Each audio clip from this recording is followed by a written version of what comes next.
ಪ್ರೀತಿಯ ಬೆಲೆ ಕಹಿಯೇ ಸಂಚಿಕೆ 11. ಸೌಮ್ಯ ನೀರಜ್ನ ಅನುಮತಿ ತೆಗೆದುಕೊಂಡು ಯೂಟ್ಯೂಬ್ ಫಾಲೋವರ್ಸ್ಗೆ ತನ್ನ ಮಗನ ಈ ಸರಳ ವಿವಾಹದ ಬಗ್ಗೆ ತಿಳಿಸುತ್ತಾಳೆ. ಜಗತ್ತಿನಾದ್ಯಂತ ಜನರು ಈ ಮದುವೆಯನ್ನು ಹರಸುತ್ತಾರೆ. ಸೌಮ್ಯಾಳ ಮಾತು, ಮದುವೆ ಅಂದ್ರೆ ಕೇವಲ ಆಡಂಬರವಲ್ಲ, ಅದು ಕಷ್ಟದ ಸಮಯದಲ್ಲಿ ಒಬ್ಬರಿಗೊಬ್ಬರು ಸಾಥ್ ಕೊಡೋದು. ಇವತ್ತು ನನ್ನ ಮಗ ತನ್ನ ಅತ್ತೆಯ ಮಗಳನ್ನು ಮದುವೆಯಾಗಿದ್ದಾನೆ. ಅವರಿಬ್ಬರಿಗೂ ನಿಮ್ಮ ಆರೈಕೆ ಇರಲಿ. ಸೌಮ್ಯ ಮಾತಿಂದ ತುಂಬಾ ಜನಕ್ಕೆ ಮದುವೆ ಬಗ್ಗೆ ಇದ್ದ ಅಭಿಪ್ರಾಯ ಬದಲಾಗಿ ಆಡಂಬರವಿಲ್ಲದೆ ಮಾಡಿಕೊಳ್ಳೋಕೆ ಪೂರ್ತಿಯಾಯಿತು. ಅನಿತಾ ಕೇವಲ ಸೌಮ್ಯಾಳ ಸೊಸೆಯಾಗಿ ಅಲ್ಲ, ಅವಳ ಧ್ವನಿಯಾಗಿ ಆ ಮನೆಗೆ ಬಂದವಳು. ಸೌಮ್ಯಾಳ ಮೃದು ಸ್ವಭಾವ ಮತ್ತು ಅವಳು ಪಡುತ್ತಿರುವ ನೋವು ಅನ್ವಿತಾಳಿಗೆ ಮೊದಲೇ ತಿಳಿದಿರುತ್ತದೆ. ಸೌಮ್ಯಾಳ ಬದುಕು ನರಕವಾದಾಗ ಅವಳಿಗೆ ಬೆನ್ನೆಲುಬಾಗಿ ನಿಂತಿದ್ದು ಅನ್ವಿತಾ ಎಂದು ರಾಜೇಶ್ಗೆ ತಿಳಿದಿತ್ತು. ಅದಕ್ಕಾಗಿ ಅವನು ತನ್ನ ತಂಗಿ ಮಗಳು ಅನ್ವಿತಾಳನ್ನು ಶತ್ರುವಿನಂತೆ ಪರಿಗಣಿಸಿದ್ದ. ಅನ್ವಿತಾಳ ಮನದ ಮಾತು, ಮನೆಗಾಗಿ, ಮನೆ ಜನರಿಗಾಗಿ, ರಾಜೇಶ್ ಮಾವನಿಗಾಗಿ ಜೀವವನ್ನೇ ತೈದ ಸೌಮ್ಯ ಅತ್ತೆ ಅಂತಹ ಹೆಣ್ಣಿಗೆ ಈ ಮನೆಯಲ್ಲಿ ಬೆಲೆ ಇಲ್ಲ ಅಂದ ಮೇಲೆ ನಾನು ಯಾವ ಲೆಕ್ಕ? ರಾಜೇಶ್ ಮಾವನ ಅಹಂಕಾರ ಮತ್ತು ಎಲ್ಲರ ನಿರ್ಲಕ್ಷ್ಯ ಅತ್ತೆಯನ್ನು ಜೀವಂತವಾಗಿ ಕೊಲ್ಲುತ್ತಿತ್ತು. ಅಜ್ಜಿ ತಾತ ಕೊನೆಗೆ ನೀರಜ್ ಕೂಡ ಅತ್ತೆಗೆ ಸಪೋರ್ಟ್ ಮಾಡ್ಲಿಲ್ಲ. ನಾನು ಕೇವಲ ಈ ಮನೆಗೆ ಸೊಸೆಯಾದರೆ ಸಾಕಾಗಲ್ಲ, ಅತ್ತೆಗೆ ಅಸ್ತ್ರವಾಗಬೇಕು. ಅತ್ತೆ ಈ ಮನೆಗೆ ಬರೋ ಹಾಗೆ ಮಾಡಬೇಕು, ಅವರಿಗೆ ಅವರ ಶಕ್ತಿಯನ್ನು ನೆನಪಿಸಬೇಕು. ಅದಕ್ಕಾಗಿಯೇ ನಾನು ಈ ಮನೆಗೆ ಬಂದಿದ್ದೇನೆ ಎಂದು ಮನಸ್ಸಲ್ಲಿ ಹೇಳಿಕೊಂಡು ಕಣ್ಣೀರು ಹಾಕುತ್ತಿದ್ದ ಅನ್ವಿತಾಳ ಕಣ್ಣೀರು ಒರೆಸುತ್ತಾ, ಸೌಮ್ಯ, ಇನ್ಮೇಲೆ ಈ ಕಣ್ಣಲ್ಲಿ ಕಣ್ಣೀರು ಬರಬಾರದು. ಮೇಲೆ ನೀನು ಅಜ್ಜಿ ತಾತ ನೀರಜ್ಗಾಗಿ ಬದುಕಬೇಕು. ರಾಗಿಣಿ ಇಲ್ಲೇ ಇದ್ದಾಳೆ ಅಂದ ಮೇಲೆ ಅವಳು ಯಾರಿಗೂ ಬೆಲೆ ಕೊಡುವುದಿಲ್ಲ. ಯಾರನ್ನು ಹೇಗೆ ನಡೆಸಿಕೊಳ್ಳುತ್ತಾಳೆ ಎಂದು ನೀನೇ ಗಮನಿಸಬೇಕು. ಅವರಿಗೆ ಶಕ್ತಿಯಾಗಿ ಈ ಮನೆಯಲ್ಲಿ ಇರಬೇಕು.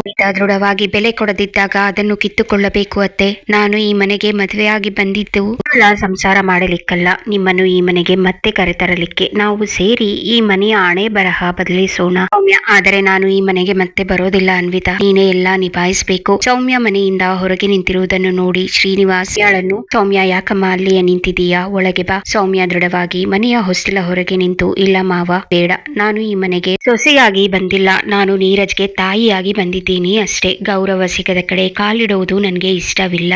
ಕಲಾಕ್ಷಿ, ಇದೇನು ಸೌಮ್ಯ, ಈಗ ತಾನೇ ನಿನ್ನ ಮಗನ ಮದುವೆ ಆಗಿದೆ, ಎಲ್ಲರೂ ಸಂತೋಷವಾಗಿದ್ದಾರೆ, ಈಗ ಇವೆಲ್ಲ ಬೇಕಾ? ಸೌಮ್ಯ, ಹೌದು ಬೇಕು ಅತ್ತೆ, ನಾನು ಈ ಮನೆಗೆ ಸೊಸೆಯಾಗಿ ಇರಲು ಸಾಧ್ಯವಿಲ್ಲ ಎಂದು ನಿಮ್ಮ ಮಗ ನನ್ನನ್ನ ಮನೆಯಿಂದ ಹೊರಗೆ ಹಾಕಿದ್ದಾರೆ. ಅವತ್ತು ನಿಮ್ಮ ಮಗ ಆಡಿದ ಮಾತುಗಳು ಇನ್ನು ನನ್ನ ಕಿವಿಯಲ್ಲೇ ಇವೆ. ನಿಮ್ಮ ಮಗನ ಅಂತಸ್ತಿನ ಅಹಂಕಾರದ ಮುಂದೆ ನನ್ನ ಪ್ರೀತಿ ಮತ್ತು ಸಂಸ್ಕಾರ ಚಿಕ್ಕದಾಗಿ ಕಂಡರೆ ನಾನು ಒಳಗೆ ಬರುವುದರಲ್ಲಿ ಅರ್ಥವಿಲ್ಲ. ಶ್ರೀನಿವಾಸ್, ಅದು ಹಳೆ ಮಾತು, ನೀನು ನಮ್ಮ ಮನೆಯವಳು, ನಮ್ಮ ಸೊಸೆ. ಸೌಮ್ಯ, ಕೇವಲ ಹೆಸರಿಗೆ ಮಾತ್ರ ನಾನು ಮನೆಯವಳಾಗಬೇಕಿಲ್ಲ. ಈ ಹೊಸ್ತಿಲು ದಾಟುವ ಮೊದಲೇ ನನಗೆ ನಿಮ್ಮಿಂದ ಒಂದು ಭರವಸೆ ಬೇಕಿತ್ತು. ಈ ಮನೆಯಲ್ಲಿ ನನ್ನನ್ನು ಒಬ್ಬ ಮನುಷ್ಯಳಾಗಿ ಕೂಡ ನೋಡ್ಲಿಲ್ಲ. ಅಂತ ಮನೆಗೆ ಮತ್ತೆ ನಾನು ಬರೋದಿಲ್ಲ. ಪ್ಲೀಸ್, ಬಲವಂತ ಮಾಡ್ಬೇಡಿ, ನಾನು ಬರಲ್ಲ.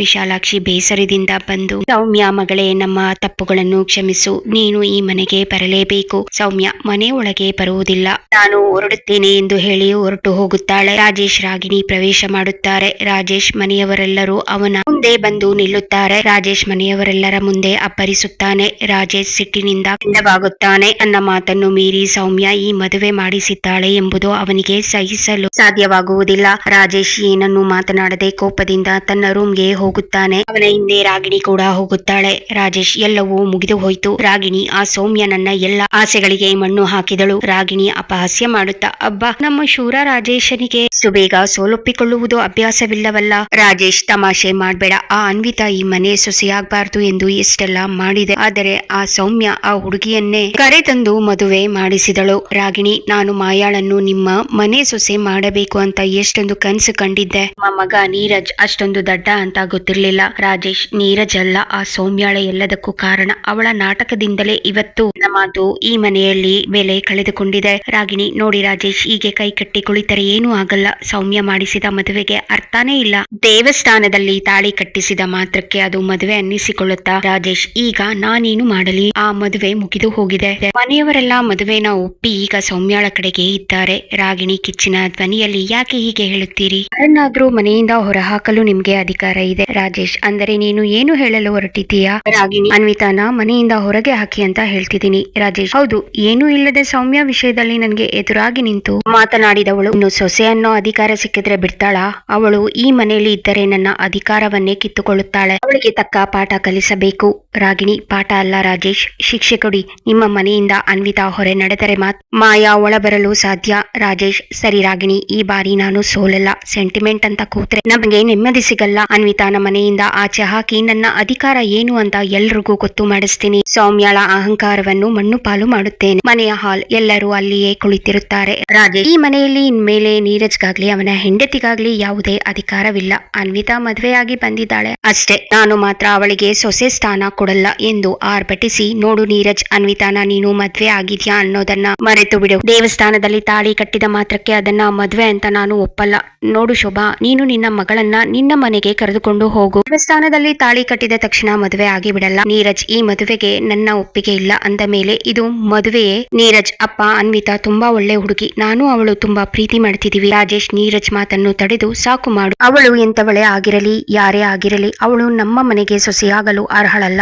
ನೋಡು ನೀರಜ್, ನಿನ್ನ ಮದುವೆ ಈಗಾಗಲೇ ಮಾಯಾ ಜೊತೆ ನಿಶ್ಚಯವಾಗಿದೆ. ಅದೇ ಕಾರಣಕ್ಕೆ ಅವರು ನಮ್ಮ ಜೊತೆ ವ್ಯವಹಾರದ ಪಾಲುದಾರರಾಗಲು ಒಪ್ಪಿದ್ದಾರೆ. ಅದು ನಿನಗೂ ಗೊತ್ತು. ನೀನು ಮಾಯಾನ ಮದುವೆ ಆಗಿಲ್ಲ ಅಂದ್ರೆ ಅವರು ನಮ್ಮ ಜೊತೆ ಪಾಲುದಾರಿಕೆಯನ್ನು ಕ್ಯಾನ್ಸಲ್ ಮಾಡ್ಕೋತಾರೆ. ಅದನ್ನು ನಾನು ಸಹಿಸಲ್ಲ. ನೀನು ಈ ಹುಡುಗಿಯನ್ನ ಮರೆತು ಮಾಯಾನ ಮದುವೆ ಮಾಡ್ಕೋ. ಇದು ನನ್ನ ಕೊನೆಯ ನಿರ್ಧಾರ. ನನಗೆ ನಿನ್ನ ಪ್ರೀತಿ ಬೇಕು ಅಥವಾ ನಿನ್ನ ತಂದೆ ಮತ್ತು ಈ ಮನೆತನದ ಗೌರವ ಬೇಕೋ ನೀನೇ ನಿರ್ಧರಿಸು. ಆದ್ರೆ ನೆನಪಿಡು, ಇದಕ್ಕೆ ನೀನು ಒಪ್ಪಿಲ್ಲ ಅಂದ್ರೆ ಈಗಲೇ ಉಟ್ಟ ಬಟ್ಟೆಯಲ್ಲಿ ಮನೆ ಬಿಟ್ಟು ಹೋಗಬೇಕು. ಅಂದ್ರೆ ನಿನ್ ಮೈ ಮೇಲೆ ಇರೋ ಚೈನ್, ಉಂಗುರ, ಕಾಸ್ಟ್ಲಿ ವಾಚ್, ಕಾರ್ ಎಲ್ಲ ಬಿಟ್ಟು ಹೋಗಬೇಕು. ನಿನ್ಗೆ ನನ್ನ ಆಸ್ತಿಯಲ್ಲಿ ಇದು ಬಿಡಿಗಾಸು ಸಿಗಲ್ಲ. ಇದೆಲ್ಲ ಸಿಗಬೇಕು ಅಂದ್ರೆ ನೀನು ನಾನು ಹೇಳಿದ ಹಾಗೆ ಕೇಳ್ಬೇಕು. ನೀರಜ್, ಅಪ್ಪ, ನೀವು ನಿಮ್ಮ ವ್ಯವಹಾರಕ್ಕಾಗಿ ನನ್ನ ಜೀವನವನ್ನ ಬಲಿ ಕೊಡುತ್ತಿದ್ದೀರಾ. ನಾನು ಅನ್ವಿತಾಳನ್ನು ಪ್ರೀತಿಸುತ್ತೇನೆ, ಅವಳ ಜೊತೆಗೆ ಇರುತ್ತೇನೆ. ರಾಜೇಶ್, ಹೌದು ನೀರಜ್, ಇದು ವ್ಯವಹಾರವೇ. ಆದರೆ ವ್ಯವಹಾರ ಈ ಕುಟುಂಬದ ಅಸ್ತಿತ್ವದ ಪ್ರಶ್ನೆ. ಮಾಯಾಳನ್ನು ಮದುವೆಯಾದರೆ ನಮ್ಮ ಕಂಪನಿ ಉತ್ತುಂಗಕ್ಕೆ ಏರುತ್ತೆ. ನೀರಜ್, ಅಪ್ಪ, ಅಸ್ತಿತ್ವ ಅಂದ್ರೆ ಕೇವಲ ಹಣ ಮತ್ತು ಆಸ್ತಿ ಮಾತ್ರನಾ? ಪ್ರೀತಿ ಇಲ್ಲದ ಜೀವನದಲ್ಲಿ ಈ ಐಷಾರಾಮಿ ವಸ್ತುಗಳ ಏನು? ರಾಜೇಶ್, ಪ್ರೀತಿಯಿಂದ ಹೊಟ್ಟೆ ತುಂಬಲ್ಲ ನೀರಜ್. ಈ ಅನ್ವಿತಾ ಯಾರು? ಅವಳಿಂದ ನಿನ್ಗೆ ಏನು ಸಿಗುತ್ತೆ? ಕೇವಲ ಕಷ್ಟಗಳು ಮಾತ್ರ. ಅಪ್ಪ, ನಿಮ್ಮ ಈ ಬಿಸ್ನೆಸ್ ಸಾಮ್ರಾಜ್ಯದಲ್ಲಿ ನನಗೆ ಸಿಗದ ಆ ಶಾಂತಿ ಅವಳ ಜೊತೆಗಿದೆ. ಅವಳ ಪ್ರೀತಿ ಕಳ್ಕೊಳ್ಳೋಕೆ ನನ್ಗೆ ಇಷ್ಟ ಇಲ್ಲ. ರಾಜೇಶ್, ಸಾಕು ನಿನ್ನ ತತ್ವಶಾಸ್ತ್ರ. ಈಗಲೇ ನಿರ್ಧಾರ ಮಾಡು. ಮಾಯಾ ಜೊತೆ ಮದುವೆಯೋ ಅಥವಾ ಈ ಕ್ಷಣವೇ ಈ ಮನೆಯಿಂದ ಹೊರಬೀಳುವುದೋ? ನೀರಜ್ ಕಣ್ಣೀರು ತುಂಬಿದ ಕಣ್ಣುಗಳಿಂದ, ಇಷ್ಟು ಬೇಗ ನನ್ನನ್ನು ಪರಕೀಯನಾಗಿ ಮಾಡಿಬಿಟ್ಟಿರಲ್ಲ ಅಪ್ಪ. ಈ ಮನೆಯ ಪ್ರತಿ ಇಂಚಿನಲ್ಲೂ ನನ್ನ ಬಾಲ್ಯವಿದೆ. ನಿಮ್ಮ ಜೊತೆ ಕಳೆದ ಸವಿ ನೆನಪಿದೆ. ರಾಜೇಶ್, ಆ ಬಾಲ್ಯದ ನೆನಪುಗಳು ಬೇಕು ಅಂದ್ರೆ ನಾನು ಹೇಳಿದಂತೆ ಕೇಳು, ಇಲ್ಲದಿದ್ದರೆ ಅನಾಥನಾಗಿ ಬೀದಿಗೆ ಬೀಳು. ರಾಜೇಶ್ ಶೋಭಾ ಕಡೆ ತಿರುಗಿ ನೋಡಿ, ಶೋಭಾ, ನೀನು ನಿನ್ನ ಮಗಳನ್ನ ನಿನ್ನ ಮನೆಗೆ ಕರೆದುಕೊಂಡು ಹೋಗು. ಇಲ್ಲಿ ಇವಳಿಗೆ ಜಾಗವಿಲ್ಲ. ನೀರಜ್, ನಿನಗೆ ಈ ಮನೆಯ ಆಸ್ತಿ ಅಧಿಕಾರ ಬೇಕು ಅಂದ್ರೆ ನಾನು ಹೇಳಿದ ಹುಡುಗಿಯನ್ನೇ ಮದುವೆ ಆಗಬೇಕು. ಇಲ್ಲದಿದ್ದರೆ ಈ ಕ್ಷಣವೇ ಇಲ್ಲಿಂದ ತೊಲಗು. ನೀರಜ್, ಅನಾಥನಾಗುವುದು ಅಂದ್ರೆ ಆಸ್ತಿ ಇಲ್ಲದಿರುವುದಲ್ಲ ಅಪ್ಪ. ತನ್ನವರೇ ತನ್ನನ್ನು ಅರ್ಥ ಮಾಡಿಕೊಳ್ಳದೆ ಹೋದಾಗ ಮನುಷ್ಯ ಅನಾಥನಾಗುತ್ತಾನೆ. ರಾಜೇಶ್, ಜೋರಾಗಿ ವಾದ ಮಾಡಬೇಡ. ನಿನ್ನ ಕೈಯಲ್ಲಿರೋ ವಾಚ್ ಬಿಚ್ಚಿಡು. ಕಾರ್ ಕೀ ಇಲ್ಲಿಡು. ನೀರಜ್ ವಾಚ್ ಬಿಚ್ಚುತ್ತಾ, ಇಗೋ, ಈ ಬೆಲೆ ಬಾಳುವ ವಸ್ತುಗಳ ಮೇಲೆ ನನಗೆ ವ್ಯಾಮೋಹವಿಲ್ಲ. ಇವು ನಿಮ್ಮ ವ್ಯವಹಾರದ ಲಾಭದಿಂದ ಬಂದವುಗಳಲ್ಲವೇ? ರಾಜೇಶ್, ನಿನ್ನ ಮೈ ಮೇಲಿರೋ ಆ ಚಿನ್ನದ ಚೈನ್ ಕೂಡ ನನ್ನ ದುಡ್ಡಿಂದ ಬಂದಿತ್ತು. ಅದನ್ನು ಬಿಟ್ಟು ಹೋಗು. ನೀರಜ್ ಚೈನ್ ತೆಗೆಯುತ್ತಾ, ತಗೊಳ್ಳಿಯಪ್ಪ, ನಿಮ್ಮ ಆಸ್ತಿಯ ಪ್ರತಿ ಕಣವನ್ನು ಇಲ್ಲೇ ಬಿಟ್ಟು ಹೋಗುತ್ತಿದ್ದೇನೆ. ರಾಜೇಶ್, ಈಗ ಹೋಗು ನೋಡೋಣ. ಬರಿಗೈಯಲ್ಲಿ ಹೋಗ್ತಿರೋ ನಿನ್ನನ್ನ ಆ ಅನ್ವಿತಾ ಹೇಗೆ ಸ್ವೀಕರಿಸ್ತಾಳೆ ಅಂತ. ನೀರಜ್, ಅವಳು ನನ್ನನ್ನು ಸ್ವೀಕರಿಸಬೇಕಿಲ್ಲ. ಈಗಾಗಲೇ ಅವಳು ನನ್ನನ್ನು ಸ್ವೀಕರಿಸಿದ್ದಾಳೆ ಅಪ್ಪ. ಅವಳು ನನ್ನ ಜೊತೆಗಿದ್ದರೆ ಸಾಕು, ನಾನು ಶ್ರಮಪಟ್ಟು ಬದುಕಬಲ್ಲೆ. ರಾಜೇಶ್, 1 ತಿಂಗಳಲ್ಲೇ ನಿನಗೆ ಹಸುವಿನ ಬೆಲೆ ತಿಳಿಯುತ್ತೆ. ಆವತ್ತು ನನ್ನ ಕಾಲಿಗೆ ಬೀಳಲು ಇಲ್ಲಿಗೆ ಬರಬೇಡ. ನೀರಜ್ ಕಾಲಿಗೆ ಬೀಳುವ ಪರಿಸ್ಥಿತಿ ಬಂದರೆ ಆಗ ನಾನು ಬದುಕಿಲ್ಲ ಅಂತ ಅರ್ಥ. ರಾಜೇಶ್ ಅಹಂಕಾರ. ಬರಿಗೈಲಿ ಹೊರಗೆ ಹೋದರೆ ಜಗತ್ತು ನಿನ್ನನ್ನು ಹೇಗೆ ತುಳಿಯುತ್ತೆ ಅಂತ ನಿನ್ಗೆ ಗೊತ್ತಿಲ್ಲ. ನೀರಜ್, ಜಗತ್ತು ತುಳಿದರೂ ಪರವಾಗಿಲ್ಲ ಅಪ್ಪ. ನನ್ನ ಮನಸ್ಸಾಕ್ಷಿಯನ್ನು ನಾನು ಮಾರಿಕೊಳ್ಳಲಾರೆ. ರಾಜೇಶ್, ಹಾಗಾದರೆ ಹೊರಡು. ಇನ್ನು ಮುಂದೆ ನಿನಗೂ ಈ ಮನೆಗೂ ಸಂಬಂಧವಿಲ್ಲ. ನೀರಜ್ ಬಾಗಿಲನತ್ತ ನಡೆಯುತ್ತಾ, ಹೋಗುತ್ತಿದ್ದೇನೆ ಅಪ್ಪ. ಆದರೆ ನೆನಪಿಡಿ, ನೀವು ಒಬ್ಬ ಪಾಲುದಾರರನ್ನು ಉಳಿಸಿಕೊಂಡಿರಬಹುದು, ಆದರೆ ನಿಮ್ಮ ಮಗನನ್ನು ಕಳೆದುಕೊಂಡಿದ್ದೀರಿ. ರಾಜೇಶ್, ನನಗೆ ಮಗನಿಗಿಂತ ನನ್ನ ಗೌರವ ಮತ್ತು ವ್ಯವಹಾರವೇ ಮುಖ್ಯ. ಆ ಗೌರವ ಕೇವಲ ಹಣದ ಮೇಲಿದ್ದರೆ ಅದು ಎಷ್ಟು ದಿನ ಇರುತ್ತೆ ಅಂತ ಕಾಲವೇ ನಿರ್ಧರಿಸಲಿ. ರಾಜೇಶ್, ಹೋಗು ಅಂದೆ ಅಲ್ವಾ? ನೀರಜ್, ಅವಶ್ಯಕತೆ ಇಲ್ಲ ಅಪ್ಪ. ನಾನು ನಿಮ್ಮ ಮಗನಾಗಿ ಬಂದೆ, ಈಗ ಒಬ್ಬ ಅಪರಿಚಿತನಾಗಿ ಹೋಗುತ್ತಿದ್ದೇನೆ. ರಾಜೇಶ್ ಒಳಗೆ ಹೋಗುತ್ತಾ, ನಿನ್ನ ನಾಟಕ ಸಾಕು ಮಾಡು. ಹೋಗು, ನಿನ್ನ ದಾರಿ ನಿನಗೆ. ನೀರಜ್ ಕೊನೆಯ ಬಾರಿ ತಿರುಗಿ ನೋಡಿ, ದಾರಿ ನನ್ನ ದಾರಿ ನನಗೆ ಗೊತ್ತು. ನಾನು ಕೇವಲ ಸ್ವತಂತ್ರವಾಗಿ ಬದುಕಲು ಹೋಗುತ್ತಿದ್ದೇನೆ. ಇದು ನಾಟಕವಲ್ಲ ಅಪ್ಪ, ಇದು ವಾಸ್ತವ. ಪ್ರೀತಿ ಮತ್ತು ಹಣದ ನಡುವಿನ ಯುದ್ಧದಲ್ಲಿ ನೀವು ಗೆದ್ದಿರಬಹುದು, ಆದರೆ ಸೋತಿದ್ದು ನಿಮ್ಮ ಮಗನಲ್ಲ, ನಿಮ್ಮ ತಂದೆತನ. ರಾಜೇಶ್, ನಿಲ್ಲಿಸು ನಿನ್ನ ಮಾತುಗಳನ್ನು. ಮಾತು ಮುಗಿಯಿತು. ಇನ್ನು 1 ನಿಮಿಷ ಇಲ್ಲಿ ನಿಂತರೆ ಸೆಕ್ಯೂರಿಟಿಯನ್ನ ಕರಿಬೇಕಾಗುತ್ತೆ. ನೀರಜ್, ಆಯ್ತು ಅಪ್ಪ, ಹೋಗುತ್ತಿದ್ದೇನೆ. Good bye. ತಂದೆ ಮನಸ್ಸಿನಲ್ಲಿ ಅಸಮಾಧಾನಗೊಂಡರು. ಹೊರಗೆ ಕಠೋರವಾಗಿ ದಾರಿ ನೋಡ್ಕೋ. ನೀರಜ್ ಮನೆಯಿಂದ ಹೊರಬಂದು ಆಕಾಶದತ್ತ ನೋಡಿ, ಅನ್ವಿತಾ, ನಿನಗಾಗಿ ನಾನು ಸರ್ವಸ್ವವನ್ನು ತ್ಯಜಿಸಿದ್ದೇನೆ. ಈಗ ನಿನ್ನ ಪ್ರೀತಿಯೇ ನನ್ನ ಅಸ್ತಿತ್ವ. ರಾಜೇಶ್ ದೂರದಿಂದ ನೋಡಿ, ಹುಚ್ಚು ಹುಡುಗ, ಬದುಕಿನ ಕಹಿ ಸತ್ಯ ಇವನಿಗೆ ಬೇಗನೆ ಅರಿವಾಗುತ್ತದೆ. ನೀರಜ್ ದೃಢ ಹೆಜ್ಜೆಯೊಂದಿಗೆ ನಡೆಯುತ್ತಾ, ಸೋಲೊಪ್ಪುವ ಪ್ರಶ್ನೆಯೇ ಇಲ್ಲ. ಸತ್ಯದ ಹಾದಿ ಕಷ್ಟವಾದರೂ ಗುರಿ ತಲುಪೇ ತೀರುತ್ತೇನೆ. ಶೋಭಾ, ಅನ್ವಿತಾ, ನೀರಜ್ ನಮ್ಮನೆಗೆ ಬಂದ್ಬಿಡಿ. ಅನ್ವಿತಾ, ಇಲ್ಲ ಅಮ್ಮ, ನಮಗೆ ಇದು ಇಷ್ಟವಿಲ್ಲ. ನಾವು ಸ್ವಂತ ಶ್ರಮದಿಂದ ಬದುಕಬೇಕು ಅಂತ ನಿರ್ಧಾರ ಮಾಡಿದ್ದಾರೆ. ಶೋಭಾ, ನಿಮ್ಮ ಹಠಕ್ಕೆ ಒಂದು ಮಿತಿ ಇರಲಿ. ನಿಮ್ಮನ್ನು ಪ್ರೀತಿಯಿಂದ ಮನೆಗೆ ಕರೆಯೋದು ತಪ್ಪ? ಮನೆ, ಆಸ್ತಿ, ಅಂತಸ್ತು ಎಲ್ಲ ಬಿಟ್ಟು ಬಂದಿದ್ದಾಯ್ತು. ನಮ್ಮ ಮನೆಗೆ ಬನ್ನಿ ಅಂದ್ರೂ ಬರಲ್ಲ ಅಂತೀರಾ. ಇಷ್ಟು ಹೊತ್ತಲ್ಲಿ ಎಲ್ಲಿಗೆ ಹೋಗ್ತೀರಾ? ದಯವಿಟ್ಟು ಮನೆಗೆ ಬಂದ್ಬಿಡಿ. ನೀರಜ್, ಬೇಜಾರು ಮಾಡ್ಕೋಬೇಡಿ ಅತ್ತೆ. ಅತ್ತೆ ಮನೆಗೆ ಅಳಿಯ ಬಂದು ಇರೋದು ಅಷ್ಟು ಸರಿಯಲ್ಲ ಅನ್ಸುತ್ತೆ. ಇದು ನನ್ನ ಸ್ವಾಭಿಮಾನದ ಪ್ರಶ್ನೆ ಕೂಡ.